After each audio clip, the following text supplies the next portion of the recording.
ಶುಭ ಇವತ್ತಿನ ನೆಚ್ಚಿನ ಹಳದ ತಾಲೂಕು ಬಂಧುಗಳಿಗೆ ಸ್ವಾಗತವನ್ನು ಈ ರೀತಿ ಹೆಚ್ಚನ್ನು ಕೊಡ್ತಾ ಇದ್ದೇನೆ. ಮೊದಲಿಗೆ ರಾಷ್ಟ್ರಗೀತೆಯ ನಾವು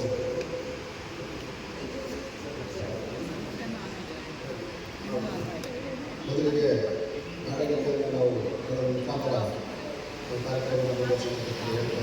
ಅದೇ ರೀತಿ ನಾಡಗೀತೆ ಗೌರವಿಸಬೇಕಾಗಿ ಹೋಗ್ತೇವೆ.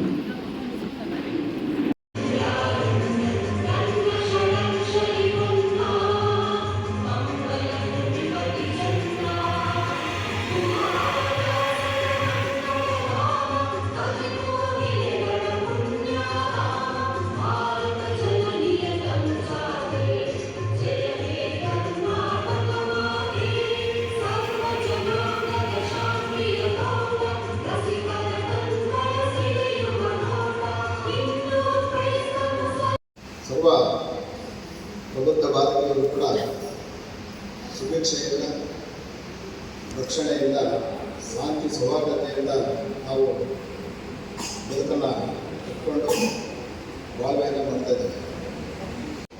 ಅದೇ ರೀತಿ ನಮ್ಮ ಚಿಕ್ಕಮಗಳೂರು ಜಿಲ್ಲೆಯ ಕಳಸ ತಾಲೂಕು ಕೂಡ ನಾವು ಇದನ್ನು ಆಚರಣೆಯನ್ನು ಮಾಡ್ತಾ ಇದ್ದೇವೆ. ಒಂದು ಕಾರ್ಯಕ್ರಮಕ್ಕೆ ಸನ್ಮಾನದಂತಹ ಮಾನ್ಯ ತಹಸೀಲ್ದಾರರು ಹಾಗೂ ತಾಲೂಕು ದಂಡಾಧಿಕಾರಿಗಳು ಮತ್ತು ಅಧ್ಯಕ್ಷರು ರಾಷ್ಟ್ರೀಯ ಹಬ್ಬಗಳ ಆಚರಣಾ ಸಮಿತಿ ಬರೆದಂತಹ ಸನ್ಮಾನ್ಯರಾದಂತಹ ನವೀನ್ ಕುಮಾರ್ ಸಾಹೇಬರು ಕೂಡ ಈ ಕಾರ್ಯಕ್ರಮಕ್ಕೆ ಆಸಕ್ತಿಯಾಗಿ ಹಾಜರಿದ್ದಾರೆ. ಅವರಿಗೆ ನಮ್ಮೆಲ್ಲರ ಪರವಾಗಿ ಭೀಮ ಸ್ವಾಗತವನ್ನು ಈ ಸಂದರ್ಭದಲ್ಲಿ ಕೊಡ್ತಾ ಇದ್ದಾರೆ. ಹಾಗೆ ಹೊಸ ತಾಲೂಕಿನ ಮುಖಂಡರು ಈ ವ್ಯಾಪ್ತಿನಲ್ಲಿ ಇರ್ತಕ್ಕಂತಹ ಎಲ್ಲ ಶ್ರೀ ಸುರೇಶ್ ರವರು, ಮಾನ್ಯ ಅಧ್ಯಕ್ಷರು, ಕರ್ನಾಟಕ ದಲಿತ ಸಂಘರ್ಷ ಸಮಿತಿ ಕಳಸ ತಾಲೂಕು, ಅವರು ಕೂಡ ಅಲ್ಲಿ ವೇದಿಕೆ ಮೇಲೆ ಹಾಸನಿದ್ದಾರೆ. ಅವರು ಕೂಡ ನಮ್ಮೆಲ್ಲರ ಪರವಾಗಿ ಭೀಮ ಸ್ವಾಗತವನ್ನು ಬಯಸ್ತಾ ಇದ್ದಾರೆ. ಹಾಗೆ ಶ್ರೀ ಶರತ್ರವರು, ಸಂಚಾಲಕರು BMRP ಕರ್ನಾಟಕ ಕಳಸ ತಾಲೂಕು ಘಟಕ, ಅವರು ಕೂಡ ಸಂದರ್ಭದಲ್ಲಿ ಹಾಜರಿದ್ದಾರೆ. ಅವರು ಕೂಡ ನಮ್ಮೆಲ್ಲರ ಪರವಾಗಿ ಭೀಮ ಸ್ವಾಗತವನ್ನು ಕೊಡ್ತಾ ಇದ್ದಾರೆ. ಹಾಗೂ ಭಾರತದ ಹಿರಿಯ ಮುಖಂಡರು, ಮಹಿಳಾ ಹೋರಾಟಗಾರರು ಮತ್ತು ಅಧ್ಯಕ್ಷರು, ಕರ್ನಾಟಕ ದಲಿತ ಸಂಘ ಸಮಿತಿ ಕಳಸದ ಘಟಕ ಶ್ರೀಮತಿ ಜಾನಕಿ ಅವರು ಕೂಡ ವೇದಿಕೆ ಹಾಸನಿದ್ದಾರೆ. ಅವರು ಕೂಡ ನಮ್ಮೆಲ್ಲರ ಪರವಾಗಿ ಭೀಮ ಸ್ವಾಗತವನ್ನು ಹಾಗೂ ವಿವಿಧ ಇಲಾಖೆಗಳಿಂದ ಕಾರ್ಯಕರ್ತರು ನನ್ನ ಎಲ್ಲ ನೌಕರರಿಗೆ ಮತ್ತು ಕುಟುಂಬದ ಎಲ್ಲ ಕಳಸ ತಾಲೂಕಿನ ಸಾರ್ವಜನಿಕ ಬಂಧುಗಳಿಗೆ, ಮಕ್ಕಳುಗಳಿಗೆ, ಹಿರಿಯರಿಗೆ, ದೊಡ್ಡರಿಗೆ ಈ ಸಂದರ್ಭದಲ್ಲಿ ನಾನು ಭೀಮ ಸ್ವಾಗತವನ್ನು ಕೋರ್ತಾ ಸ್ವಾಗತವನ್ನು ಮುಗಿಸ್ತಾ ಇದ್ದೇನೆ. ನಮಸ್ಕಾರ.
ವಿಶ್ವ ಮಾನವನ ಸಾಹಸ ಗೀತೆ ದೇಶಭಕ್ತರೇ ನೀವು ಕೇಳಿ.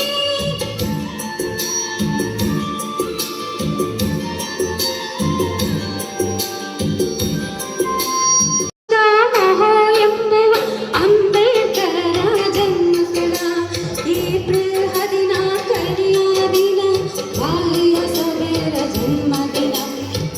ಮಾಜಿ ಶಕ್ತಿ ತಂದೆಯ ಹೆಸರು ಭೀಮಾಬಾಯಿ, ತಾಯಿಯ ಹೆಸರು ಸೂರ್ಯ ತೇಜದ ಬಾಲನ ಕರೆದು ಭೀಮಾ ಎಂದು ಹೆಸರಿಟ್ಟು ಬೆಳೆಯುವ ಪೈರ ಮೊಳಕೆಯ ಪ್ರತಿಭೆ ಮರದನ ಬಾಲಕನು. ಬಡತನೆಯಲ್ಲಿ ಬೆಂದು ಬಂದನು ಪುಟ್ಟ ಬಾಲನ ಚಿಂತನೆ. ನೊಂದ ಜನತೆಗೆ ದಾರಿ ತೋರಿದ ಬೆಂದ ಬಾಳಿಗೆ ಬೆಳಕು ನೀಡಿದ ಅಂಬೇಡ್ಕರರ ಜೀವನ ಕಥೆಯ ಭಾರತೀಯರೇ ನೀವು ಕೇಳಿ. ವಿಶ್ವ ಮಾನವನ ಸಾಹಸ ಕಥೆಯ ದೇಶಭಕ್ತರೇ ನೀವು ಕೇಳಿ. ಮಗಳು ಕರುಗಳು ನೀರನ್ನು ಕುಡಿಯು ಭೂತಾಯಿಗೆ ಸೇರಿದ ಕೆರೆಯಲ್ಲಿ ಭೀಮನು ನೀರನ್ನು ಕುಡಿಯಲು ಹೋದ. ಜಾತಿವಾದಿಗಳು ಬಿಡಲಿಲ್ಲ. ದೂರದ ಊರಿಗೆ ತಂದೆಯ ನೋಡು ಗಡಿಯ ತಗಳು ಹೋದಾಗ ಗಡಿಯ ಸವಾರರ ಜಾತಿಯ ತಿಳಿದು ಭೀಮನು ಭೂಮಿಗೆ ನೂಕಿದನು. ಈ ಅನ್ಯಾಯದ ಕೊನೆಗಾಣಿಸುವ ದಾರಿ ಭೀಮ ಯೋಚಿಸಿದ. ದೇಶ ವಿದೇಶದ ಪದವಿ ಪಡೆದು ಹೋರಾಟವನ್ನು ರೂಪಿಸಿದ. ನೊಂದ ಜನತೆಗೆ ದಾರಿ ತೋರಿದ ಬೆಂದ ಬಾಳಿಗೆ ಬೆಳಕು ನೀಡಿದ ಅಂಬೇಡ್ಕರರ ಜೀವನ ಕಥೆಯ ಭಾರತೀಯರೇ ನೀವು ಕೇಳಿ. ವಿಶ್ವ ಮಾನವನ ಸಾಹಸಗಾದಿ ದೇಶಭಕ್ತರೇ ನೀವು ಕೇಳಿ.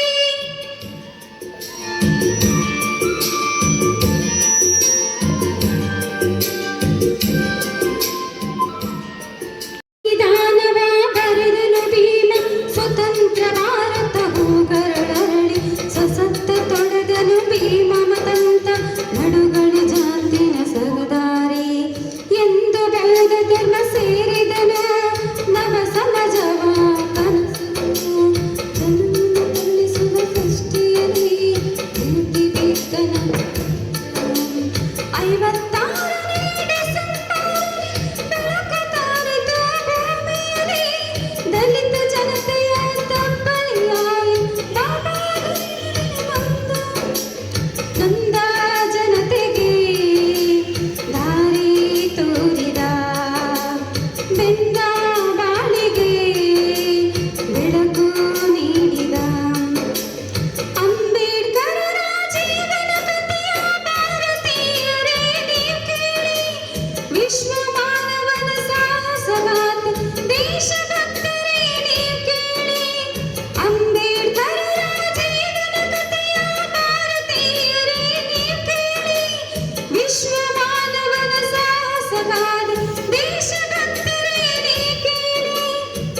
ಜನತೆಗೆ ದಾರಿ ತೋರಿದ ಬೆಂದ ಬಾಳಿಗೆ ಬೆಳಕು ನೀಡಿದ ಅಂಬೇಡ್ಕರರ ಜೀವನ ಕಥೆಯ ಭಾರತೀಯರೇ ನೀವು ಕೇಳಿ.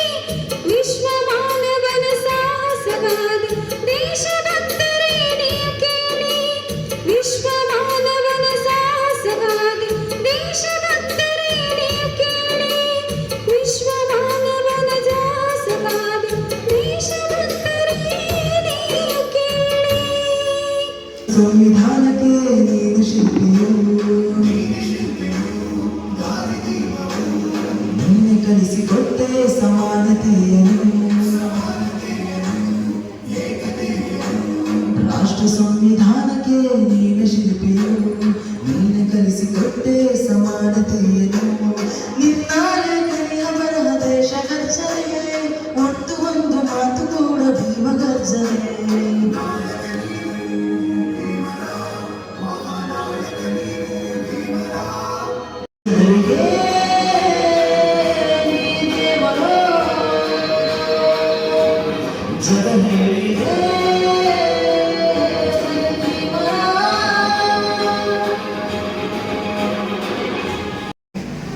ಭಾರತ ಆಫೀಸಲ್ಲಿ ಒಂದು ಅಂಬೇಡ್ಕರ್ ಜಯಂತಿನ ಇಟ್ಕೊಂಡಿದ್ದೀವಿ. ಅಂಬೇಡ್ಕರ್ ಅವರ ಬಗ್ಗೆ ಒಂದೆರಡು ಮಾತಾಡೋದ ಅಂತ ಹೇಳಿ. ಅಂಬೇಡ್ಕರ್ ಅವರ ಬಗ್ಗೆ ಮಾತಾಡೋದು ಸ್ವಲ್ಪ ಸಮಸ್ಯೆ. ಯಾಕೆ ಸಮಸ್ಯೆ ಅಂತ ಹೇಳಿದ್ರೆ, ಮಾತನ್ನ ಆರಂಭ ಮಾಡೋದು, ಮಾತನ್ನು ಮುಗಿಸೋದು ಕಷ್ಟ. ಯಾಕಂದ್ರೆ ಅಷ್ಟು ವಿಚಾರಗಳು ಡಾಕ್ಟರ್ ಬಿ ಆರ್ ಅಂಬೇಡ್ಕರ್ ಅವರ ಬಗ್ಗೆ ಇದೆ. ಯಾಕಂತ ಹೇಳಿದ್ರೆ ಈ ದೇಶದಲ್ಲಿ ಅಂಬೇಡ್ಕರ್ ಅವರ ಕೊಡುಗೆ ಇಲ್ಲಂತ ಯಾವ ಕ್ಷೇತ್ರವೂ ಇಲ್ಲ. ಸಾಮಾಜಿಕವಾಗಿ, ಆರ್ಥಿಕವಾಗಿ, ಶೈಕ್ಷಣಿಕವಾಗಿ ಹಾಗೂ ಹೋರಾಟ ಕ್ಷೇತ್ರದಲ್ಲಿ, ಜೊತೆಗೆ ಆಧ್ಯಾತ್ಮಿಕ ಕ್ಷೇತ್ರದಲ್ಲಿ, ಧಾರ್ಮಿಕ ಕ್ಷೇತ್ರದಲ್ಲೂ ಕೂಡ ಅಂಬೇಡ್ಕರ್ ಅವರ ಸಾಧನೆ ಮಹತ್ವವಾದ್ದು. ಜೊತೆಗೆ ಅಂಬೇಡ್ಕರ್ ಅವರು ಒಬ್ಬ ಮಹಾನ್ ರಾಷ್ಟ್ರೀಯವಾದಿ. ನಾನು ಯಾಕೆ ನಿಮ್ಮತ್ರ ಹೇಳ್ತೀನಿ ಅಂತ ಹೇಳಿದ್ರೆ, ಅಂಬೇಡ್ಕರ್ ಈ ದೇಶದ ಸಂವಿಧಾನವನ್ನು ಬರೆಯುವಾಗ ಪ್ರಿಯಾಂಬಲಲ್ಲಿ ಮೊದಲನೇದಾಗಿ ಹೇಳ್ತಾರೆ, we are the people of India ಅಂತ ಹೇಳಿ. ಭಾರತೀಯ ಪ್ರಜೆಗಳಾದ ನಾವು ಅಂತ ಹೇಳಿ ಈ ದೇಶದ ಪ್ರಸ್ತಾವನೆಯನ್ನು ಆರಂಭ ಮಾಡ್ತಾರೆ. ಎಲ್ಲೂ ಕೂಡ ಒಂದು ಜಾತಿಯ ಸೂಚಕವಾಗಿ ನಾನು ಇಂಥ ಜಾತಿಯವನು, ನಾನು ಇಂಥ ಭಾಷೆಯವನು, ನಾನು ಇಂಥ ಧರ್ಮದವನು, ಇಂಥ ರಾಜ್ಯದವನು ಅಂತ ಹೇಳಿ ಈ ದೇಶದ ಪೀಠಿಕೆಯನ್ನ ಬರೆಯಲಿಲ್ಲ ಅಂಬೇಡ್ಕರ್. ಬದಲಾಗಿ we are the people of India ಅಂತ. ಅಂಬೇಡ್ಕರ್ ಅವರ ಚಿಂತನೆ ಕೂಡ ಅದೇ ಆಗಿರುತ್ತೆ. Firstly and lastly I am only Indian. ಮೊದಲನೇದಾಗಿ ಮತ್ತು ಕೊನೆಯದಾಗಿ ನನ್ನ ಗುರುತು ಏನಾದ್ರು ಇದ್ರೆ ನಾನೊಬ್ಬ ಭಾರತೀಯ ಅಂತ ಹೇಳಿ. ಯಾಕಂತ ಹೇಳಿದ್ರೆ ಈ ಸ್ವಾತಂತ್ರ್ಯ ದಿನಾಚರಣೆಯ ಸಂದರ್ಭದಲ್ಲಿ ಸಾಮಾಜಿಕ ಜಾಲತಾಣಗಳಲ್ಲಿ ಒಂದಷ್ಟು ಚರ್ಚೆಗಳು ನಡೀತಾ ಇರುತ್ತೆ. ಅಂಬೇಡ್ಕರ್ ಅವರ ಫೋಟೋವನ್ನು ಯಾಕೆ ಸ್ವಾತಂತ್ರ್ಯ ದಿನಾಚರಣೆ ದಿನ ಕಾರ್ಯಕ್ರಮಗಳಲ್ಲಿ ಇಡಬೇಕು ಅಂತ ಹೇಳಿ. ಅಂಬೇಡ್ಕರ್ ಏನು ಸ್ವಾತಂತ್ರ್ಯ ಹೋರಾಟಗಾರ? ಸ್ವಾತಂತ್ರ್ಯ ಹೋರಾಟಗಾರ ಬೇರೆ ಗಾಂಧಿಗಳಿದ್ದಾರೆ, ಇನ್ನು ಬೇರೆ ಬೇರೆ ನಾಯಕರಿದ್ದಾರೆ. ಅವರ ಫೋಟೋಗಳನ್ನ ಇಡೋದು ಸರಿ, ಅಂಬೇಡ್ಕರ್ ಅವರ ಫೋಟೋ ಯಾಕೆ ಇಡಬೇಕು ಅಂತ ಹೇಳಿ. ಈ ಚರ್ಚೆ ಯಾಕೆ ಪ್ರಸ್ತುತ ಅಂತ ಹೇಳಿ ಹೇಳ್ತೀನಿ ಅಂತ ಹೇಳಿದ್ರೆ, ಈ ದೇಶಕ್ಕೆ ಬ್ರಿಟಿಷರು ಸ್ವಾತಂತ್ರ್ಯವನ್ನ ಕೊಡಬೇಕು ಅಂತ ಅನ್ಕೊಂಡಾಗ ಯಾರಿಗೆ ದೇಶದ ಸ್ವಾತಂತ್ರ್ಯವನ್ನ ಕೊಡಬೇಕು, ಯಾರಿಗೆ ದೇಶದ ಅಧಿಕಾರವನ್ನು ಹಸ್ತಾಂತರ ಮಾಡಬೇಕು ಅನ್ನೋದೇ ದೊಡ್ಡ ಗೊಂದಲ ಆಗಿತ್ತು. ಯಾಕಂತ ಹೇಳಿದ್ರೆ ಇಡೀ ದೇಶವನ್ನು ಆಳುವಂತ ಒಂದು ಸಾಮ್ರಾಜ್ಯ ಇರಲಿಲ್ಲ. ಬೇರೆ ಬೇರೆ ಸಂಸ್ಥಾನಗಳು ಬೇರೆ ಬೇರೆ ಪ್ರಾಂತ್ಯಗಳನ್ನು ಆಳುತ್ತಾ ಇದ್ರು. ಕರ್ನಾಟಕದಲ್ಲಿ ಮೈಸೂರು ಸಂಸ್ಥಾನ ಇತ್ತು, ಮದ್ರಾಸ್ ಸಂಸ್ಥಾನ ಇತ್ತು, ಈ ರೀತಿ ಬೇರೆ ಬೇರೆ ಸಂಸ್ಥಾನಗಳು ಆಳ್ತಾ ಇದ್ರು. ಹಾಗಾದ್ರೆ ಈ ದೇಶಕ್ಕೆ ಯಾರಿಗೆ ಸ್ವಾತಂತ್ರ್ಯ ಕೊಡಬೇಕು ಅಂತ ಹೇಳಿದಾಗ, ಈ ದೇಶಕ್ಕೆ ಒಂದು ಸಂವಿಧಾನವನ್ನ ಬರ್ಕೊಡಿ ಅಂತ ಹೇಳಿದ್ರು ಬ್ರಿಟಿಷರು. ಈ ದೇಶಕ್ಕೆ ಒಂದು ಸಂವಿಧಾನವನ್ನ ಬರ್ಕೊಳ್ಳಿ, ಆ ಸಂವಿಧಾನಕ್ಕೆ ನಾವು ಅಧಿಕಾರವನ್ನ ಹಸ್ತಾಂತರ ಮಾಡ್ತೀವಿ ಅಂತ ಹೇಳಿದಾಗ, ಬ್ರಿಟನ್ನ ಒಬ್ಬ ಮೇಧಾವಿ ಬೇರೆ ಬೇರೆ ಅಮೆರಿಕ ಇಂಥ ಬ್ರಿಟನ್ ಇಂಥ ದೇಶಗಳಿಗೆ ಸಂವಿಧಾನ ಬರ್ಕೊಟ್ಟಂತವ್ರನ್ನ ಕಡೆ ಈ ದೇಶದ ರಾಜಕೀಯ ನಾಯಕರು ನೋಡ್ತಾರೆ. ಆಗ ಆ ಮೇಧಾವಿ ಹೇಳ್ತಾರೆ, ನನ್ನನ್ನು ಯಾಕೆ ನೋಡ್ತೀರಾ, ನಿಮ್ಮ ದೇಶದಲ್ಲಿ ಇದೆ ನೋಡಿ ಒಂದು ಜ್ಞಾನದ ಭಂಡಾರ, ಡಾಕ್ಟರ್ ಬಿ ಆರ್ ಅಂಬೇಡ್ಕರ್. ಇವರನ್ನ ಕೇಳಿ ಈ ದೇಶಕ್ಕೆ ಒಂದು ಸಂವಿಧಾನವನ್ನ ಬರ್ಕೊಡ್ತಾರೆ. ನಿಮ್ಮ ದೇಶಕ್ಕೆ ಸಂವಿಧಾನ ಬರ್ಕೊಡುವಂತ ಏಕೈಕ ವ್ಯಕ್ತಿ ಜ್ಞಾನಿ ಯಾರು ಗುಜರಾತ್ ದೇಶದ, ನಿಮ್ಮ ದೇಶದ ಡಾಕ್ಟರ್ ಬಿ ಆರ್ ಅಂಬೇಡ್ಕರ್ ಅಂತ ಹೇಳಿ. ಅದರಂತೆ ದೇಶಕ್ಕೆ ಅಂಬೇಡ್ಕರ್ ಒಂದು ಉತ್ತಮವಾದ ಸಂವಿಧಾನವನ್ನ ಬರ್ಕೊಡ್ತಾರೆ. ಆ ಸಂವಿಧಾನಕ್ಕೆ ಬ್ರಿಟಿಷರು ಅಧಿಕಾರವನ್ನು ಹಸ್ತಾಂತರ ಮಾಡಿ ಕೊಡ್ತಾರೆ. ದೇಶಕ್ಕೆ 1947ರಲ್ಲಿ ಸ್ವಾತಂತ್ರ್ಯ ಬಂದು ಇಲ್ಲಿವರೆಗೂ ಕೂಡ ಈ ದೇಶದ ಇಡೀ ಆರ್ಥಿಕ ವ್ಯವಸ್ಥೆ ಅಥವಾ ಆಡಳಿತ ಎಲ್ಲ ಅತ್ಯಂತ ಸುಸಜ್ಜಿತವಾಗಿ ನಡೀತಾ ಇದೆ ಅಂತ ಹೇಳಿದ್ರೆ ಇದಕ್ಕೆ ಪ್ರಮುಖ ಕಾರಣ ಡಾಕ್ಟರ್ ಬಿ ಆರ್ ಅಂಬೇಡ್ಕರ್ ಅವರು. ಅವರು ಕೊಟ್ಟಂತ ಸಂವಿಧಾನವೇ ಈ ದೇಶವನ್ನು ಇನ್ನಷ್ಟು ಗಟ್ಟಿ ಮಾಡ್ತಾ ಇದೆ. ಹಾಗಾಗಿ ಯಾವ ಸ್ವಾತಂತ್ರ್ಯ ಹೋರಾಟಗಾರರಿಗೂ ಕೂಡ ಡಾಕ್ಟರ್ ಬಿ ಆರ್ ಅಂಬೇಡ್ಕರ್ ಅವರು ಕಮ್ಮಿ ಇಲ್ಲ. ಹಾಗೆ ಆಧ್ಯಾತ್ಮಿಕ ಕ್ಷೇತ್ರದಲ್ಲಿ ನಾನು ಅಂಬೇಡ್ಕರ್ ಅವರು ಕೊಡುಗೆ ಬಗ್ಗೆ ಮಾತಾಡ್ತಾ ಇದ್ದೆ. ಈ ದೇಶದಲ್ಲಿ ಹುಟ್ಟಿದಂತಹ ಬೌದ್ಧ ಧರ್ಮ ಒಂದು ಧರ್ಮ ಉಳಿಬೇಕು ಅಂತ ಹೇಳಿದ್ರೆ ರಾಜಾಶ್ರಯಗಳು ಅತ್ಯಂತ ಅಗತ್ಯ. ಜೈನ ಧರ್ಮ ಉದಯ ಆಗುತ್ತೆ, ಅಲ್ಲಿ ಜೈನರ ರಾಜರು ಅವರಿಗೆ ಆಶ್ರಯ ಕೊಡ್ತಾರೆ. ಕ್ರಿಶ್ಚಿಯಾನಿಟಿ ದೇಶದಲ್ಲಿ ಅತ್ಯಂತ ಗಟ್ಟಿಯಾಗಿ ಬೆಳೆಯುತ್ತೆ, ಕ್ರಿಶ್ಚಿಯನ್ ಮಿಷನರಿಗಳು ಅವರಿಗೆ ಆಶ್ರಯವನ್ನು ಕೊಡ್ತಾರೆ. ಇಸ್ಲಾಂ ಈ ದೇಶದಲ್ಲಿ ಗಟ್ಟಿಯಾಗಿ ನೆಲೆಯೂರುತ್ತೆ. ಇಸ್ಲಾಂ ರಾಜರು, ಸುಲ್ತಾನರು, ಮಹಮ್ಮದ್ ಇವರು ರಾಜಾಶ್ರಯವನ್ನು ಕೊಡ್ತಾರೆ. ಹಿಂದೂ ಧರ್ಮದಲ್ಲಿ ವೈಷ್ಣವ ಪಂಥ, ಶೈವ ಪಂಥಗಳು ಹುಟ್ಟುಕೊಳ್ಳುತ್ತವೆ. ಇದಕ್ಕೆ ಆ ಧರ್ಮದ ರಾಜರು ಪ್ರೋತ್ಸಾಹವನ್ನು ಕೊಡ್ತಾರೆ. ಆದ್ರೆ ಅಶೋಕನ ನಂತರ ಯಾವ ಕೂಡ ಬೌದ್ಧ ಧರ್ಮಕ್ಕೆ ಪ್ರೋತ್ಸಾಹವನ್ನು ಕೊಡಲ್ಲ. ಹಾಗಾಗಿ ನಿಧಾನವಾಗಿ ಬೌದ್ಧ ಧರ್ಮ ನಾಶ ಆಗ್ತಾ ಹೋಗುತ್ತೆ. ಆದ್ರೆ ಅಂಬೇಡ್ಕರ್ ಅವರ ಕೊನೆಗಾಲದಲ್ಲಿ ಅಂಬೇಡ್ಕರ್ ಹೇಳ್ತಾರೆ, ನಾನು ಈ ದೇಶದ ಬೌದ್ಧ ಧರ್ಮಕ್ಕೆ ಮತಾಂತರ ಆಗ್ತೀನಿ ಅಂತ ಹೇಳಿ. ಈ ದೇಶ ಯಾವಾಗ ಅಂಬೇಡ್ಕರ್ ಮತಾಂತರದ ಬಗ್ಗೆ ಮಾತಾಡ್ತಾರೆ, ಅವಾಗ ಬೇರೆ ಬೇರೆ ಧರ್ಮದ ನಾಯಕರುಗಳು, ಸಮಾಜ ಮುಖಂಡರುಗಳು ಹೋಗಿ ಅಂಬೇಡ್ಕರ್ ಅವರನ್ನ ಒತ್ತಾಯ ಮಾಡ್ತಾರೆ, ನೀವು ನಮ್ಮ ಸಮಾಜಕ್ಕೆ, ನಮ್ಮ ಧರ್ಮಕ್ಕೆ ಮತಾಂತರ ಆಗಿ ಅಂತ ಹೇಳಿ. ಆದ್ರೆ ಯಾವ ಧರ್ಮಕ್ಕೂ ಕೂಡ ಅಂಬೇಡ್ಕರ್ ಮತಾಂತರ ಆಗದೆ, ಬೌದ್ಧ ಧರ್ಮಕ್ಕೆ ಅಂಬೇಡ್ಕರ್ ಮತಾಂತರ ಆಗ್ತಾರೆ. ಕೇವಲ ಯಾವುದೋ ಒಂದಷ್ಟು ಕಾರಣಗಳಿಗೋಸ್ಕರ ಅಲ್ಲ. ಅತ್ಯಂತ ಸುದೀರ್ಘವಾಗಿ ಅಂಬೇಡ್ಕರ್ ಅವರು ಬೌದ್ಧ ಧರ್ಮದ ಬಗ್ಗೆ ಅಧ್ಯಯನ ಮಾಡ್ತಾರೆ. ಬುದ್ಧ ಅಂಡ್ ಧರ್ಮ ಅಂತ ಹೇಳಿ ಧರ್ಮ ಅನ್ನುವಂಥ ಒಂದು ಪುಸ್ತಕವನ್ನೇ ಬರೀತಾರೆ. ಈ ಜಗತ್ತಿನಲ್ಲಿ ಅತ್ಯಂತ ಶ್ರೇಷ್ಠವಾದಂತಹ ಯಾವ್ದಾದ್ರು ಧರ್ಮ ಇದ್ರೆ ಅದು ಬೌದ್ಧ ಧರ್ಮ. ಅತ್ಯಂತ ಕರುಣೆ, ನಂಬಿಕೆ ಮತ್ತು ಸಮಾನತೆಯ ತತ್ವವನ್ನು ಸಾರುವಂತಹ ಯಾವ್ದಾದ್ರು ಧರ್ಮ ಇದ್ರೆ ಅದು ಬೌದ್ಧ ಧರ್ಮ. ಹಾಗಾಗಿ ನಾನು ಬೌದ್ಧ ಧರ್ಮಕ್ಕೆ ಮತಾಂತರ ಆಗ್ತೀನಿ ಅಂತ ಹೇಳಿ ಅತ್ಯಂತ ಲಕ್ಷಾಂತರ ಜನಗಳ ಮುಖಾಂತರ ಜನಗಳನ್ನು ಸೇರಿಸಿಕೊಂಡು ಅಂಬೇಡ್ಕರ್ ಅವರು ಬೌದ್ಧ ಧರ್ಮಕ್ಕೆ ಮತಾಂತರ ಆಗುತ್ತೆ. ಯಾವ ಧರ್ಮ ಈ ದೇಶದಲ್ಲಿ ನಶಿಸಿ ಹೋಗುವಂತಹ ಹಂತದಲ್ಲಿತ್ತು ಆ ಧರ್ಮ ಅತ್ಯಂತ ಪುನರ್ಜೀವನವನ್ನ ಆ ಸಂದರ್ಭದಲ್ಲಿ ಪಡ್ಕೊಂಡು ಇವತ್ತು ಕೂಡ ಬಾಬಾ ಸಾಹೇಬರ ಜನ್ಮ ದಿನಾಚರಣೆ ಸಂದರ್ಭದಲ್ಲಿ ಇಡೀ ದೇಶದಲ್ಲಿ ಲಕ್ಷಾಂತರ ಜನ ಬೌದ್ಧ ಧರ್ಮಕ್ಕೆ ಮತಾಂತರ ಆಗ್ತಾರೆ.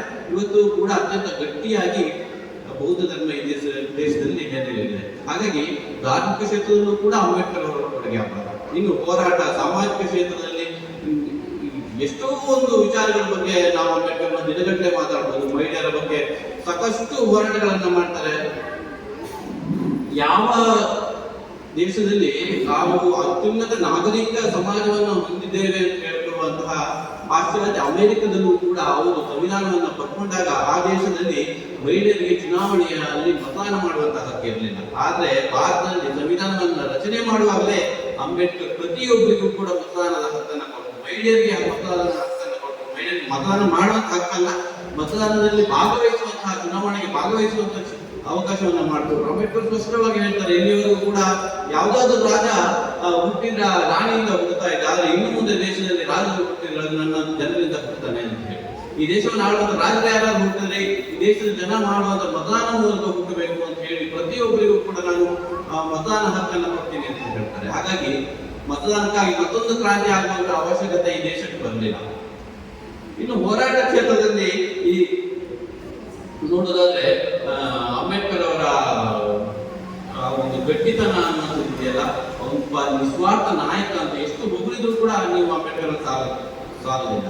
ಯಾಕಂದ್ರೆ ಇವತ್ತು ಈ ದೇಶದಲ್ಲಿ ಏನಾದರೂ ದಲಿತ ಸಮುದಾಯಗಳಿಗೆ ಒಂದು ರಾಜಕೀಯ ಒಂದು ಅವಕಾಶ ಇದೆ ಅಂತ ಹೇಳಿದ್ರೆ ಅದಕ್ಕೆ ಮೊದಲನೇ ಕಾರಣ ಅಂತ ನಾವು ದಲಿತ ಅನ್ನುವಂಥ ಪದವನ್ನು ಅತ್ಯಂತ ಸಂಕ್ಷಿಪ್ತವಾಗಿ ಬಳಸ್ತೇವೆ. ಈ ದೇಶದ ದಲಿತ ಅಂತ ಹೇಳಿದ್ರೆ 2 ಜಾತಿಗಳಿಗೆ ಮಾತ್ರ ಸಿಗುತ್ತೆ. ಯಾವ 2 ಜಾತಿಗೆ ದಲಿತ. ಆದ್ರೆ ಅಂಬೇಡ್ಕರ್ ದಲಿತ ಅನ್ನುವಂಥ ಪದವನ್ನು ಬಳಸಿದ್ದು ಅತ್ಯಂತ ವಿಶಾಲವಾಗಿ.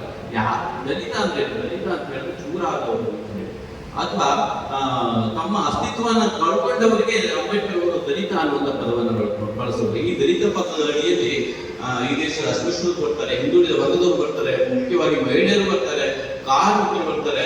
ಇವರೆಲ್ಲರನ್ನ ಸೇರಿ ಅಂಬೇಡ್ಕರ್ ದಲಿತ ಅನ್ನುವಂಥ ಪದವನ್ನು ಬಳಕೆ ಮಾಡಿದ್ರು. ಆದ್ರೆ ಇದು ವಿಪರ್ಯಾಸ, ಒಂದಷ್ಟು 2 ಜಾತಿಗಳಿಗೆ ನಾವು ದಲಿತರು ಅಂತ ಹೇಳ್ತೇವೆ.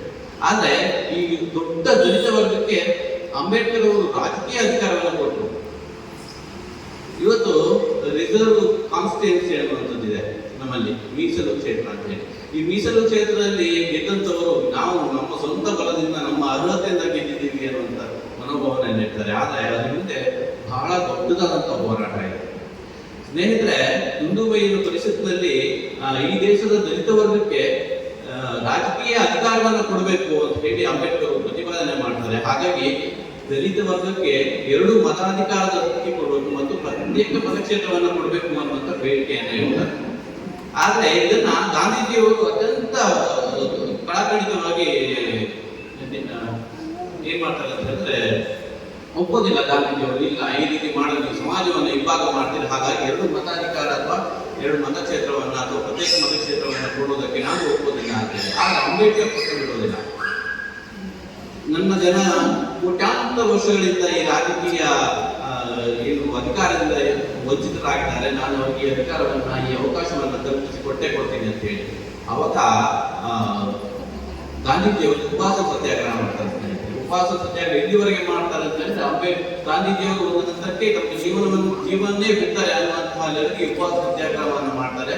ಅವಾಗ ಗಾಂಧಿಯವರ ಪರವಾಗಿ ಕೂಡ ಲಕ್ಷಾಂತರ ಅನುಯಾಯಿಗಳಿದ್ದಂಥ ಕಾಲ ಅದು. ಅವ್ರು ಏನ್ ಮಾಡ್ತಾರೆ ಅಂತ ಹೇಳಿದ್ರೆ ಎಲ್ಲೆಲ್ಲಿ ಅಂಬೇಡ್ಕರ್ ಅವರ ಕಾರ್ಯಕ್ರಮಗಳಾಗುತ್ತೆ, ಎಲ್ಲೆಲ್ಲಿ ಅಂಬೇಡ್ಕರ್ ಅವರ ಅಭಿಮಾನಿಗಳಿದ್ದ ಅದೆಲ್ಲ ಹೋಗಿ ಅವರ ಮೇಲೆ ಹಲ್ಲೆಯನ್ನು ಮಾಡ್ತಾರೆ. ಲಕ್ಷಾಂತರ ಜನ ಇದರಿಂದ ಗಾಯಗೊಳಗಾಗ್ತಾರೆ. ಇದು ಎಲ್ಲೋ ವಿಕೋಪಕ್ಕೆ ಹೋಗುತ್ತೆ ಅಂತ ಹೇಳಿ ಗೊತ್ತಾದಾಗ ಅಂಬೇಡ್ಕರ್ ಅವರು ತಮ್ಮ ನಿರ್ಧಾರದಿಂದ ಮುಂದೆ ಬರ್ತಾರೆ. ಅಂಬೇಡ್ಕರ್ ಅತ್ಯಂತ ಸ್ಪಷ್ಟವಾಗಿ ಹೇಳ್ತಾರೆ, ಇದು ಗಾಂಧೀಜಿ ಮಾಡಿದಂತಹ ಮಹಾನ್ ಮೋಸ ಈ ದಲಿತ ವರ್ಗಕ್ಕೆ ಅಂತ. ಹಾಗಾಗಿ ಪ್ರತ್ಯೇಕ ಮತಕ್ಷೇತ್ರವನ್ನು ಮಾತ್ರ ಉಳಿಸಿಕೊಂಡು 2 ಮತಾಧಿಕಾರದ ಬೇಡಿಕೆಯನ್ನು ಅಂಬೇಡ್ಕರ್ ಇಡ್ತಾರೆ. ಹಾಗಾಗಿ ಅಲ್ಲಿಂದ ಪ್ರತ್ಯೇಕ ಮತಕ್ಷೇತ್ರ ಅನ್ನುವಂಥದ್ದು ಈ ದೇಶದಲ್ಲಿ ಹುಟ್ಟುಕೊಂಡಿರುವಂಥದ್ದು ರಿಸರ್ವ್ ಕಾನ್ಸ್ಟಿಟ್ಯೂನ್ಸಿ. ಹಾಗಾಗಿ ಆ ರಿಸರ್ವ್ ಕಾನ್ಸ್ಟಿಟ್ಯೂನ್ಸಿಯಲ್ಲಿ ಇವತ್ತು ರಾಜಕೀಯ ಅಧಿಕಾರವನ್ನು ಪಡ್ಕೊಂಡಂಥವರು ಯಾವತ್ತೂ ಕೂಡ ಅಂಬೇಡ್ಕರ್ ಅವರನ್ನು ಮರಿಬಾರದು. ಸ್ನೇಹಿತರೆ, ಇಷ್ಟೇ ಅಲ್ಲ, ಇನ್ನೂ ಕೂಡ ಆರ್ಥಿಕ ಕ್ಷೇತ್ರದಲ್ಲಿ ನಾನು ಬೇರೆ ಬೇರೆ ಕ್ಷೇತ್ರದಲ್ಲಿ ಹೇಳ್ತಾ ಇದ್ದೆ, ಹಾಗೆ ಆರ್ಥಿಕ ಕ್ಷೇತ್ರದಲ್ಲೂ ಕೂಡ ಇವತ್ತು ಏನೊಂದು ದೇಶದಲ್ಲಿ ಅತ್ಯಂತ ಸುಸಜ್ಜಿತವಾದ ಒಂದು ಹಣಕಾಸು ವ್ಯವಸ್ಥೆ ಇದೆ ಅಂತ ಹೇಳಿದ್ರೆ ಅದು RBI.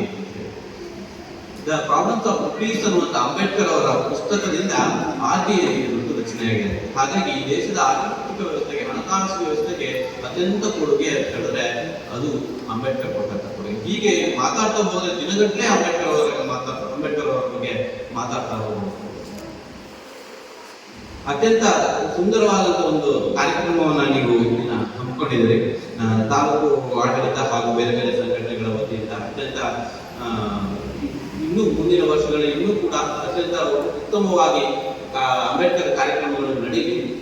ಅಂಬೇಡ್ಕರ್ ಅವ್ರನ್ನ ಸರ್ವಕಾಲಕ್ಕೂ ನಾವು ನೆನೆಸ್ಕೊಳ್ಬೇಕು. ಸರ್ವಕಾಲಕ್ಕೂ ಗೌರವಕ್ಕೆ ಅರ್ಹವಾದಂತ ವ್ಯಕ್ತಿ ಯಾರಾದ್ರೆ ಅಂಬೇಡ್ಕರ್ ಅವರು. ಹಾಗೆ ಇವತ್ತೊಂದು ದಿನ ಅಂತ ಅಲ್ಲ. ಹಾಗಾಗಿ ಅವರಿಗೆ ಸಲ್ಲಬೇಕಾದ ಗೌರವನ ನಾವು ಯಾವತ್ತೂ ಕೂಡ ಅದನ್ನು ತಪ್ಪಿಸುವಂತಿಲ್ಲ. ನಾವು ಅಂಬೇಡ್ಕರ್ ಮಾಡುವಂತ ಮೋಸ ಅಲ್ಲ, ಅದು ನಮ್ಗೆ ನಾವೇ ಮಾಡಿಕೊಡುವಂತ ಮೋಸ. ಹಾಗಾಗಿ ಮುಂದಿನ ದಿನಗಳಲ್ಲಿ ಇನ್ನಷ್ಟು ವಿಜೃಂಭಣೆಯಿಂದ ಈ ಅಂಬೇಡ್ಕರ್ ಜಯಂತಿ ನಡೀಲಿ ಅಂತ ಹೇಳ್ತಾ ಮತ್ತೊಮ್ಮೆ ನಿಮ್ಗೆಲ್ರಿಗೂ ನನ್ನ ಒಂದು 2 ಮಾತನ್ನ ಆಲಿಸಿದ್ದೇವೆ. ಎಲ್ಲರಿಗೂ ಧನ್ಯವಾದವನ್ನು ಹೇಳ್ತಾ ಮಾತನ್ನು ಮುಗಿಸ್ತೇನೆ. ಜೈ ಭೀಮ್, ಜೈ ಭಾರತ್. ಸಲ್ಲಿಸ್ತಾ ಹಾಗೂ ಇಲ್ಲಿ ಸೇರಿದಂಥ ಎಲ್ಲ ಸಂಘಟನೆ ಮುಖಂಡರುಗಳಿಗೂ ಹಾಗೂ ಸಿಬ್ಬಂದಿ ವರ್ಗದವರಿಗೂ ಭೀಮ ವಂದನೆಗಳನ್ನು ಸಲ್ಲಿಸ್ತಾ ಇವತ್ತಿನ 135ನೇ ವರ್ಷದ ಅಂಬೇಡ್ಕರ್ ದಿನಾಚರಣೆಯ ಶುಭಾಶಯಗಳು. 5-6 ದಿವಸದ ಮುಂಚೆ ಒಂದು ಪೂರ್ವ ಸಭೆ ಕರೆದಿದ್ರು ನಮ್ಮ ತಹಶೀಲ್ದಾರರು. ಹೆಚ್ಚು ಕಡಿಮೆ ಇದೇ ಮೊದಲನೇ ಬಾರಿ ನಾವು ಆ ಮೀಟಿಂಗಿಗೆ ನಾವು ಅಟೆಂಡ್ ಆಗಿ ಅದರಲ್ಲಿ ಚರ್ಚೆ ಮಾಡಿದ್ವಿ. ಆ ಮೀಟಿಂಗಲ್ಲಿ ಒಂದಷ್ಟು ವಿಚಾರಗಳನ್ನು ತಿಳಿಸಿದ್ರು. ನಮ್ಮ ಸ್ನೇಹಿತರಲ್ಲಿ ಅಥವಾ ಸಂಘಟನೆ ಮುಖಂಡರಲ್ಲಿ ನಾನೊಂದು ಖಂಡಿತವಾಗಿ ಒಂದು ಕ್ಷಮೆ ಯಾಚಿಸ್ತೇನೆ. ಯಾಕೆಂತ ಹೇಳಿದ್ರೆ ನಾವು ಕಡಿಮೆ ಸಮಯ ಇರೋದ್ರಿಂದ ನಮ್ಮ ಸಂಘಟನೆಯ ಕಾರ್ಯಕರ್ತರುಗಳಿಗೆ ನಾವು ಈ ವಿಚಾರ ಮಾಡಿಸ್ಲಿಕ್ಕೆ ಸಾಧ್ಯವಾಗಿಲ್ಲ ಸರ್. ಪ್ರತಿಯೊಬ್ಬರಿಗೂ ನಾವು ಫೋನ್ ಮುಖಾಂತರ ತಿಳಿಸಿದ್ವಿ, ಪಾಂಪ್ಲೆಟ್ ಮಾಡಿಸೋದಕ್ಕಾಗಿಲ್ಲ. ಮುಂದಿನ ದಿನಗಳಲ್ಲಿ 1 ತಿಂಗಳು ಮುಂಚಿತವಾಗಿ ಇದ್ರ ಬಗ್ಗೆ ನಾವು ಪ್ರಿಪೇರ್ ಆಗಬೇಕು. ಈ ತಾಲೂಕು ಮಟ್ಟದಲ್ಲಿ ಮಾಡುವಂಥ ಅಂಬೇಡ್ಕರ್ ಜಯಂತಿ ಖಂಡಿತವಾಗ್ಲೂ ಯಶಸ್ವಿ ಮಾಡ್ಕೊಡ್ಬೇಕಂತ ಹೇಳಿ ನಾನು ಮಾನ್ಯ ತಹಶೀಲ್ದಾರ್ ಹತ್ರ ಮನವಿ ಮಾಡ್ಕೊಳ್ತಿದ್ದೀನಿ ಸರ್. ಯಾಕಂತ ಹೇಳಿದ್ರೆ ನೀವು 1 ವಾರದ ಮುಂಚೆ ಹೇಳಿದ್ರೆ ನಮಗೆ ಪ್ರಿಪೇರ್ ಮಾಡ್ಲಿಕ್ಕಾಗಲ್ಲ. ಯಾಕಂದ್ರೆ ನಮ್ಮ ಸಂಘಟನೆ ಕಾರ್ಯಕರ್ತರು ಅಷ್ಟು ಜನ ಇರ್ತಾರೆ. ಫೋನಲ್ಲಿ ಮಾತಾಡಿದ್ರೆ ಪ್ರತಿಯೊಂದನ್ನು ನಾವು ಫೋನಲ್ಲೇ ಮಾತಾಡ್ಕೊಳ್ಳೋದಕ್ಕೆ ಅದಕ್ಕೂ ನಮ್ಮ ಪ್ರಶ್ನೆ ಮುಖಾಂತರ ಕಾಡ್ತಾ ಬರುತ್ತೆ. ನಾವು ನಮ್ಮ ಕಾರ್ಯಕರ್ತರು ಕೇಳುವಂಥ ಪ್ರಶ್ನೆಗೆ ನಮ್ಮ ಹತ್ರ ಆನ್ಸರ್ ಕೊಡೋದು ತುಂಬಾ ಕಷ್ಟ ಆಗುತ್ತೆ ಸರ್.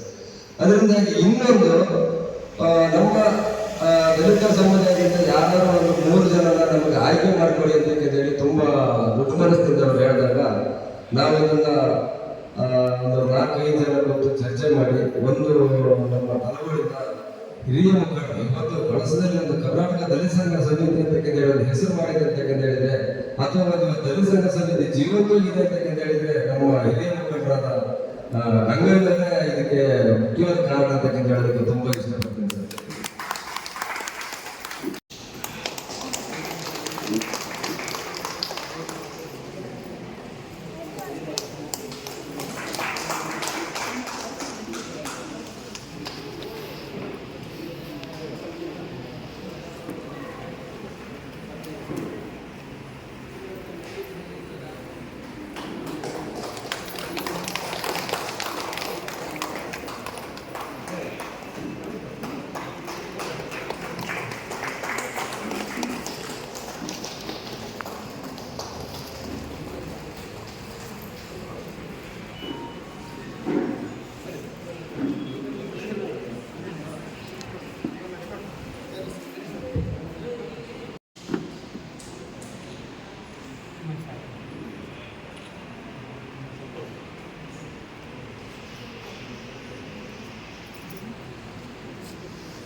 ದೀಪಕ್ ಜ್ಯೋತಿ ಹಾಗೂ ರಂಜಿನಿ ಅವರು ತುಂಬ ಧನ್ಯವಾದಗಳು ಆಯ್ತಾ. ಯಾಕಂದ್ರೆ ಒಂದು ಫೋನ್ ಮಾಡೋದಕ್ಕೆ ಇಷ್ಟು ಚೆನ್ನಾಗಿ ನೀವು ನಿಮ್ಮ ಪ್ರತಿಭೆನ ನೀವು ಯಾವಾಗಲೂ ಗುರುತಿಸ್ಕೊಂಡಿದ್ದೀರಿ. ಆದರೆ ಇವತ್ತು ಅಂಬೇಡ್ಕರ್ಗೋಸ್ಕರ ಒಂದು ಇಷ್ಟು ಚೆನ್ನಾಗಿರೋ ಒಂದು ಸಾಂಗ್ ಹಾಡಿ ಇನ್ನೂ ನಿಮ್ಮ ಪ್ರತಿಭೆನ ಹೆಚ್ಚಿಸಲಿ ಅಂತ ಹೇಳಿ ಪ್ರಾರ್ಥಿಸ್ತೇನೆ ನಾನು. ಧನ್ಯವಾದಗಳು. ಇಲ್ಲಿ ಉಪಸ್ಥಿತಿರುವಂತಹ ಕಳಸ ತಾಲೂಕಿನ ಎಲ್ಲ ಸಂಘಟನೆಯ ಅಧ್ಯಕ್ಷರೇ, ಪದಾಧಿಕಾರಿಗಳೇ, ಸಂಚಾಲಕರೇ ಹಾಗೂ ಈ ಒಂದು ಕಾರ್ಯಕ್ರಮಕ್ಕೆ ಆಗಮಿಸಿರುವಂತಹ ಭಾಷಣಕಾರರೇ ಹಾಗೂ ಕಳಸ ತಾಲೂಕಿನ ಎಲ್ಲ ಜನತೆಯೇ ಹಾಗೂ ನಮ್ಮ ತಾಲೂಕು ಮಟ್ಟದ ಅಧಿಕಾರಿ ಸಿಬ್ಬಂದಿ ವರ್ಗದವರು ಹಾಗೂ ಮುಖ್ಯವಾಗಿ ಮಾಧ್ಯಮ ಮಿತ್ರರೇ, ಈ ದಿನ ನಾವೆಲ್ಲರೂ ಕೂಡ ಸಂವಿಧಾನ ಶಿಲ್ಪಿ ಭಾರತ ರತ್ನ ಡಾಕ್ಟರ್ BR ಅಂಬೇಡ್ಕರ್ ಅವರ 135ನೇ ಜನ್ಮದಿನವನ್ನು ಬಹಳ ಅರ್ಥಪೂರ್ಣವಾಗಿ ಇವತ್ತು ಕಳಸ ತಾಲೂಕಿನಲ್ಲಿ ತಾಲೂಕು ಮಟ್ಟದಲ್ಲಿ ಈ ಒಂದು ತಾಲೂಕು ಪಂಚಾಯಿತಿ ಸಭಾಂಗಣದಲ್ಲಿ ಆಚರಿಸ್ತಾ ಇದ್ದೀವಿ. ಈ ಒಂದು ಕಾರ್ಯಕ್ರಮಕ್ಕೆ ಪೂರ್ವಭಾವಿ ಸಭೆ ನಿಗದಿ ಮಾಡಿಕೊಂಡು ಅಲ್ಲಿ ನಾವು ಚರ್ಚಿಸಿದಂತೆ ಈ ಒಂದು ವೇದಿಕೆಗೆ ನಾವು ಯಾರ್ಯಾರಿಗೆ ತಮ್ಮ ಒಂದು ಕಲೆ ಇರ್ಬೋದು ಅದನ್ನು ಪ್ರದರ್ಶನಕ್ಕೆ ಒಂದು ವೇದಿಕೆ ಕೂಡ ಮಾಡಿಕೊಡ್ಬೇಕು ಅಂತ ನಾನು ಎಲ್ಲ ಮುಖಂಡರಲ್ಲಿ ಕೂಡ ನಾನು ಅವತ್ತು ಕೇಳಿಕೊಂಡೆ. ಅದಕ್ಕೆ ಅವರು ಕೂಡ ಒಪ್ಪಿ ಈ ಒಂದು ಕಾರ್ಯಕ್ರಮಕ್ಕೆ ಇವತ್ತು 3 ಜನ ಗಾಯಕರು ಬಂದು ಅಂಬೇಡ್ಕರ್ ಬಗ್ಗೆ ಇವತ್ತು ಒಂದು ಗಾನವನ್ನು ಹಾಡಿರ್ತಾರೆ. ಸೊ ಅವರೆಲ್ಲರಿಗೂ ಕೂಡ ನನ್ನ ಅಭಿನಂದನೆಯನ್ನು ಸಲ್ಲಿಸ್ತೇನೆ. ಹಾಗೂ ಮುಂದಿನ ದಿನಗಳಲ್ಲಿ ಇದೇ ರೀತಿ ಯಾರ್ಯಾರಿಗೆ ಪ್ರತಿಭೆ ಇರುತ್ತೆ ಖಂಡಿತ ಎಲ್ಲ ಸಭೆ ಸಮಾರಂಭಗಳು ಅಂದರೆ ನಾವು ನಮ್ಮ ಒಂದು ಸರ್ಕಾರಿ ಮಟ್ಟದಲ್ಲಿ ಯಾವ್ಯಾವ ಜಯಂತಿಗಳನ್ನ ಹುಟ್ಟುಹಬ್ಬಗಳನ್ನ ಆಚರಿಸ್ತೀವಿ ಅದು ಬರೀ ಒಂದು ಏನು ಸಭೆ ಆಗಬಾರ್ದು. ಅದು ಈ ಥರ ಒಂದು ಯಾರಲ್ಲಿ ಒಂದು ಪ್ರತಿಭೆ ಅಡಗಿರುತ್ತೋ ಅದನ್ನ ವ್ಯಕ್ತಪಡಿಸೋದಕ್ಕೆ ಮತ್ತೆ ಅದರ ಜನಗಳು ಗುರುತಿಸೋದಕ್ಕೆ ಕೂಡ ಒಂದು ವೇದಿಕೆ ಆಗಬೇಕು ಅಂತ ಹೇಳಿ ನಾನು ಎಲ್ಲರಲ್ಲೂ ಕೇಳ್ಕೊಳ್ತೀನಿ. ಮುಖಂಡರುಗಳು ಕೂಡ, ಯಾಕಂದ್ರೆ ಹಳ್ಳಿ ಪ್ರತಿಭೆಗಳಿಗೆ ಅವ್ರಿಗೆ ಗೊತ್ತಿರೋದಿಲ್ಲ. ಸೊ ತಾವೆಲ್ಲರೂ ಕೂಡ ಅವ್ರ ಗಮನಕ್ಕೆ ತಂದು ಮುಂದಿನ ಕಾರ್ಯಕ್ರಮಗಳನ್ನು ಕೂಡ ಇವತ್ತಿನ ಕಾರ್ಯಕ್ರಮದಂತೆ ಯಶಸ್ವಿ ಮಾಡಿಕೊಡ್ಬೇಕು ಅಂತ ಎಲ್ಲರೂ ನಾನು ಕೇಳ್ಕೊಳ್ತೀನಿ.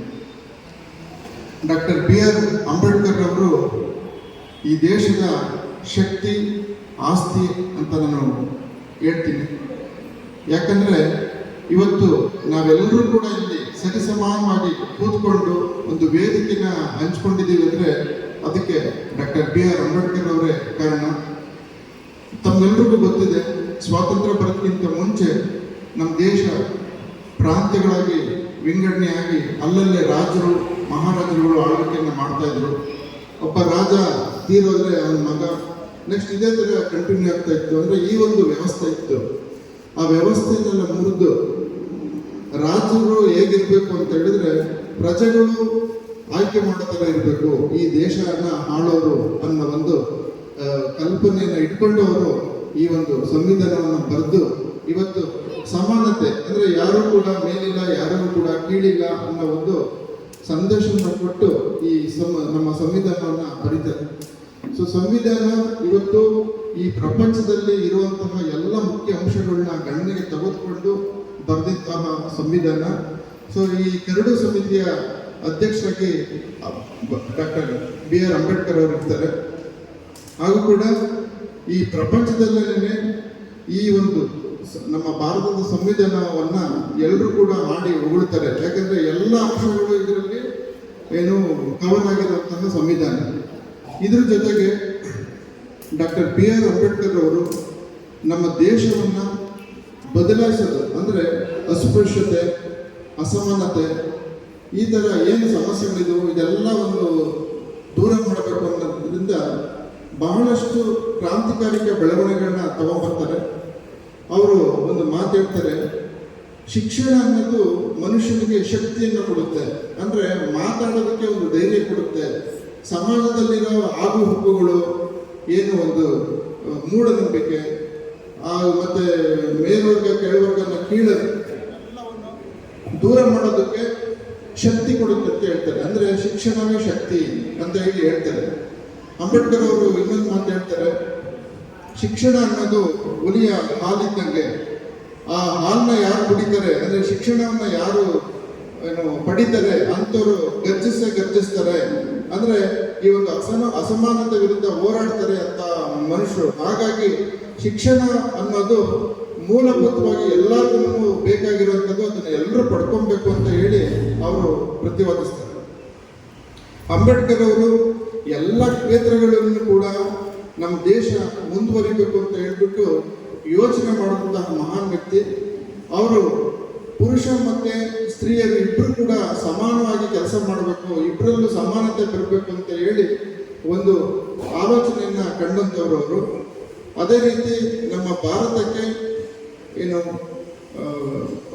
ರೈಟ್ ಟು ವೋಟ್ ಅನ್ನೋದನ್ನ ಪ್ರತಿಪಾದನೆ ಮಾಡಿದವರು ಡಾಕ್ಟರ್ ಅಂಬೇಡ್ಕರ್ ಅವರು.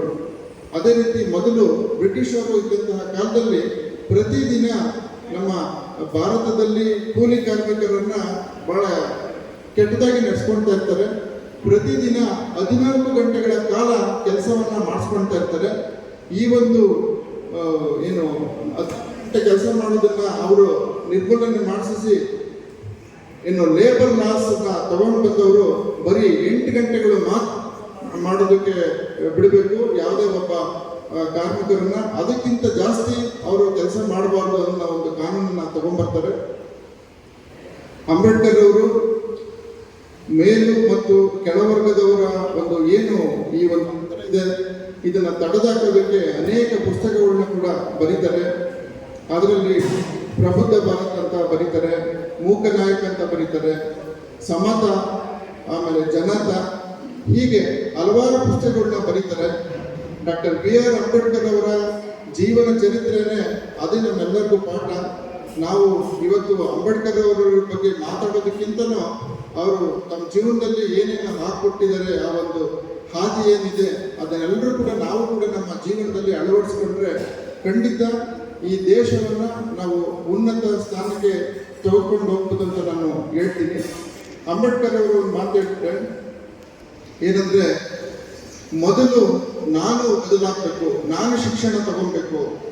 ಅವಾಗ ಏನಾಗುತ್ತೆ, ನನ್ನ ಸಂಸಾರ ಮುಂದೆ ಬರುತ್ತೆ, ನನ್ನ ಸಂಸಾರ ಬದಲಾಗುತ್ತೆ. ನನ್ನ ಸಂಸಾರ ಬದಲಾದ್ರೆ ಈ ಸಮಾಜ ಬದಲಾಗುತ್ತೆ, ಈ ಸಮಾಜ ಬದಲಾದ್ರೆ ಈ ದೇಶ ಬದಲಾಗುತ್ತೆ. ಅಂದ್ರೆ ಶಿಕ್ಷಣ, ಅರಿವು, ಜ್ಞಾನ ಇದನ್ನ ಮೊದಲಾಗಿ ನಾವು ಪಡ್ಕೊಬೇಕು. ನಾವು ಪಡ್ಕೊಂಡಾಗ ಅದನ್ನ ನಮ್ಮ ಮಕ್ಕಳಿಗೆ, ನಮ್ಮ ಅಣ್ಣ, ಅಕ್ಕ, ತಂಗಿ ಇವ್ರಿಗೆಲ್ಲರಿಗೂ ನಾವು ಅದನ್ನ ತಿಳುವಳಿಕೆ ನೀಡ್ಬೋದು. ಸೊ ಅವರಿಂದ ಈ ಸಮಾಜ ಆಗುತ್ತೆ, ಈ ಸಮಾಜದಿಂದ ಈ ದೇಶ ಉದ್ಧಾರ ಆಗುತ್ತೆ ಅನ್ನೋ ಮಾತನ್ನ ಕೂಡ ಅವ್ರು ಹೇಳ್ತಾರೆ. ಅದೇ ರೀತಿ ಸಹ ಬಾಳ್ವೆ, ಸಮಪಾಲು ಅನ್ನೋ ಒಂದು ತತ್ವನ ಇಟ್ಕೊಂಡು ಈಗ ಅಂಬೇಡ್ಕರ್ ಅವರು ಪ್ರತಿಪಾದಿಸ್ತಾರೆ. ಆಮೇಲೆ ನಮ್ಮ ದೇಶದಲ್ಲಿ ರಿಸರ್ವೇಷನ್ ಅನ್ನೋ ಒಂದು ಮೊದಲನೇದಾಗಿ ಆ ಕಾನ್ಸೆಪ್ಟ್ನ ತಗೊಂಡ್ಬರ್ತಾರೆ. ಆ ರಿಸರ್ವೇಷನ್ ಇರೋದಕ್ಕೇನೆ ಇವತ್ತು ತಾವೆಲ್ಲರೂ ನೋಡಿದ್ದೀರಾ, ಎಲ್ಲ ಕ್ಷೇತ್ರಗಳಲ್ಲೂ, ಆಮೇಲೆ ಎಲ್ಲ ಸರ್ಕಾರಿ ಕೆಲಸಗಳಲ್ಲೂ ಕೂಡ ಇವತ್ತು ರಿಸರ್ವೇಷನ್ ಇರೋದಕ್ಕೆ ಎಲ್ಲ ವರ್ಗದವರು ಇದ್ದಾರೆ. ಇಲ್ಲ ಅಂದ್ರೆ ತಮಗೆ ಗೊತ್ತಿದೆ, ಯಾರು ಮೊದಲಿತ್ತು ಬರೀ ಸಂಸ್ಕೃತ ಕಲಿತಾರೆ ಅವರೇ ಪಾಂಡಿತ್ಯವಂತರು, ಇನ್ನೆಲ್ಲರಿಗೂ ಕೂಡ ಬುದ್ಧಿ ಇಲ್ಲ ಅನ್ನೋ. ಆಮೇಲೆ ಆ ಸಂಸ್ಕೃತನ ಯಾರು ಕಲಿತಾ ಇದ್ರು, ಯಾರ ಹತ್ರ ಹಣ ಇದೆ, ಅಧಿಕಾರ ಇದೆ, ಯಾರು ಬಲಾಢ್ಯರು ಅವ್ರು ಮಾತ್ರ ಕಲಿತಾ ಇರ್ತಾರೆ. ಆದ್ರೆ ಇವತ್ತು ಎಂತ ಕೆಡು ಬಡವನಾದ್ರೂ ಕೂಡ ಇವತ್ತು ಶಾಲೆಗಳಿಗೆ ಹೋಗಿ ಅಧ್ಯಯನ ಮಾಡಿ ವಿದ್ಯಾಭ್ಯಾಸ ಪಡ್ಕೊಂಡು ಇವತ್ತು ಸರ್ಕಾರಿ ನೌಕರರಾಗಿ ಕೆಲಸಗಳನ್ನ ಮಾಡ್ತಾ ಇದ್ರೆ ಅದಕ್ಕೆ ಸಾಕ್ಷಿ ಅಂತ ನಿಮ್ಮ ಮುಂದೆನೆ ಎಲ್ಲರೂ ಕೂಡ ನಮ್ಮ ಏನು ಆಫೀಸರ್ಸ್ಗಳು ಇರೋದನ್ನ ತಾವೇ ಗಮನಿಸ್ಬೋದು. ಹಾಗಾಗಿ ಒಟ್ಟಾರೆಯಾಗಿ ಹೇಳ್ಬೇಕಂದ್ರೆ ಈ ದೇಶವನ್ನ ಒಂದು ಒಳ್ಳೆಯ ಪಥದತ್ತ ಸಾಗುವ ಮಾಡುವಲ್ಲೇ ಅಂಬೇಡ್ಕರ್ ಅವರು ಬಹಳಷ್ಟು ವಿಚಾರಗಳನ್ನ ತಿಳ್ಕೊಂಡು ಅದನ್ನ ಸಂವಿಧಾನ ರೂಪದಲ್ಲಿ ತಗೊಂಡ್ಬಂದು ಇವತ್ತು ಈ ದೇಶನ ಒಳ್ಳೆ ಪ್ರಗತಿಯತ್ತ ಕೊಂಡೊಯ್ಯುವಲ್ಲಿ ಅವರು ಒಂದು ಬಲಿಷ್ಠವಾದಂತಹ ಬುನಾದಿಯನ್ನು ಹಾಕಿಕೊಟ್ಟಿದ್ದಾರೆ ಅಂತ ಹೇಳ್ತಾ ನಾನು 2 ಮಾತುಗಳನ್ನು ಮುಗಿಸ್ತೀನಿ. ಜೈ ಹಿಂದ್. ತಿಂಡಿಯನ್ನು ಮಾಡಿಕೊಂಡು ನಿರ್ಗಮಿಸಬೇಕಾಯಿತು.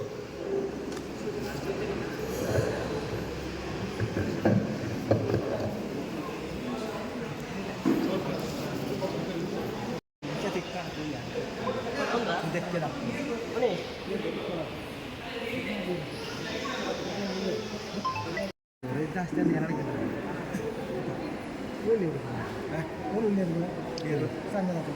ಸಂಘಕ್ಕೆ ಮೂಟೆ ಮತ್ತೆ ಡೊನೇಷನ್ ಬಂದಿದೆ